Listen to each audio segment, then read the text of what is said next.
കൂട്ടുകാരൻ നമ്മുടെ പഞ്ചാഗ്നിയിൽ ആഞ്ഞടിക്കാൻ ഒരുങ്ങി അഭിമന്യു. അതേ കൂട്ടുകാരൻ നമ്മുടെ അഭിമന്യുവിനെ വെല്ലുവിളിക്കാൻ നമ്മുടെ അഭിമന്യുവിന്റെ വീട്ടിൽ കയറി വരികയാണ് നമ്മുടെ കലാവതിയും കലാവതിയുടെ ആങ്ങള മഹീന്ദ്രനും.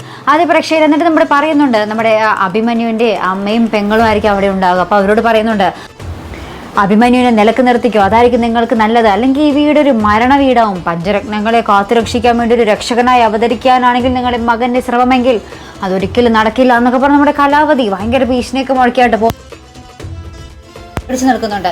പക്ഷെ അഭിമന്യുക്കാരെ അറിയുമ്പോൾ അഭിമന്യുവിന് വാശി കൂടുക. അങ്ങനെയാണോ, എന്നാലും ഞാൻ അമൃതയെ തന്നെ കെട്ടുകയുള്ളൂ, അവർക്കൊരു രക്ഷകനായി മാറുകയും ചെയ്യും എന്ന് നമ്മുടെ അഭിമന്യു ഇങ്ങനെ പറയുന്നുണ്ട്.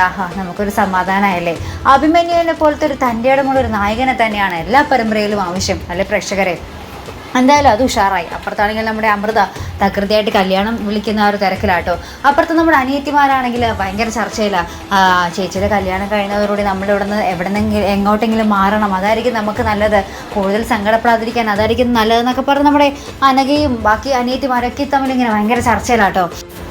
കലാപതിവിൻ്റെ വേറൊരു തകർപ്പൻ പ്ലാനിലായിട്ട് നമ്മുടെ വാസുവിനെ കണ്ടിട്ട് ഇങ്ങനെ പറയുന്നുണ്ട്, കല്യാണത്തിന് ശേഷം കല്യാണ മണ്ഡപത്തിൻ്റെ പുറത്ത് ഈ 4 പേരെയും ഞാൻ എത്തിച്ചു തരും. അവർ ഈ സംസ്ഥാനം കടത്താൻ പറ്റുമോ വാസുവിന്? എങ്കിൽ ഞാൻ ചോദിക്കുന്ന പണം ഞാൻ തന്നിരിക്കുമെന്ന് നമ്മുടെ കലാവതി പറയുന്നുണ്ട്. അപ്പോൾ എന്തായാലും ഈ 4 സഹോദരിമാരുടെ ജീവനും എന്താ പറയുക ആപത്ത് തന്നെയാണ്. ഇനി നമ്മുടെ അഭിമന്യു മാത്രമാണ് ഈ പഞ്ചരത്നങ്ങൾക്ക് ഏക ഒരു രക്ഷകനായിട്ടുള്ളത്.